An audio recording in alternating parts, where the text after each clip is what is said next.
A poor boy with no shoes and torn clothes turned trash into light and illuminated an entire village.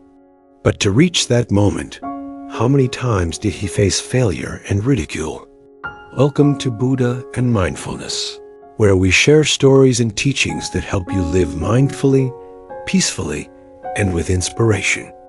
Today, we will listen to a touching story about a poor boy who persevered to turn his dream into reality, and you will understand why sometimes it only takes one person who refuses to give up to change the whole world.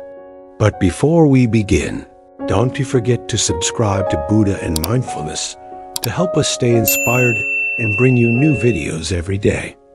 Once upon a time, in a small village far from the city, there was a boy named George. He had no shoes and wore ragged clothes, but in his heart, he carried a big dream. Every day, George walked 5 kilometers to school, his feet aching from the dusty, rocky road, yet he never missed a single class. George wanted to become an inventor who could create things to help others. His very first dream was simple: to make a solar-powered lamp for his mother, who still had to sell sweet potatoes in the dark every night because their home had no electricity. George began by collecting old wires, broken radios, and discarded batteries from the trash. He sat for hours on the porch, tinkering with them. The first time he tried, the lamp smoked and burned the paper on the table. The second time, it could not charge. The third time, it broke into pieces on the morning of the school science contest. One failure after another made George feel discouraged, and his friends began to mock him. One said he should sell sweet potatoes like his mother. Another told him he would never make anything.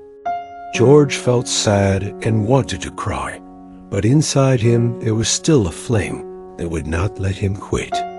Every evening, George went to the butcher shop to ask for old newspapers. He read stories about great inventors and wrote notes in an old notebook. One day, he visited an old man in the village who had once been an electrician to ask questions. The man looked at George and asked, "Do you really want to learn?" George nodded. "I want to help my mother." The old man smiled. "Then don't stop." From that day on, George became more determined. He continued building using metal scraps from broken fans, his hands always stained with grease, his stomach often empty, yet his eyes shone whenever he imagined his mother cooking under the light of the lamp. One day, the head teacher entered the classroom and announced that a wealthy merchant would come to the school to look for talented students, and the winner would receive a big prize. The class buzzed with excitement. Everyone dreamed of that reward. Maya, George's close friend, quietly came to him and said, "Try one more time. This is your chance." George looked down at his scratched hands and dirty nails, but in his heart, he knew he had to try. That night, he gathered all the old parts, repaired each wire, replaced the glass, and tested the battery he had set aside. The lamp lit up 1 hour, 2 hours, then 4 hours without going out. On the day of the contest, students brought drawings, toy car models, and many other ideas. George stood at the end of the line, holding the box with his lamp. When it was his turn, he placed the lamp on the table, his hands trembling as he switched it on. The light spread across the room. The merchant came closer and asked, "Where did you get the parts?" George replied, "From the trash." The man stayed silent for a moment, then smiled. "This is exactly what we are looking for." George won the contest, was featured in a major newspaper, and received a scholarship to study at a better school.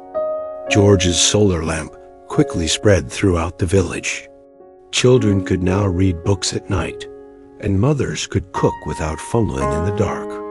George continued inventing, never stopping his experiments and creativity. His story is proof that failure is not to be feared. Stopping is the real failure. You do not need a lot of money to start. You just need a determined heart and an unyielding spirit. Every fall is a chance to rise stronger. Always believe in your dream, because one day someone will look at you and say, "This is exactly what we are looking for." Thank you for listening to today's story on Buddha and mindfulness. If George's story has given you more faith and strength, please share it so that the light of perseverance can spread to many more people. Do not forget to subscribe to the channel to hear more stories and teachings that will help you live a mindful and fulfilling life. Buddha and mindfulness. Stories and teachings for a mindful life.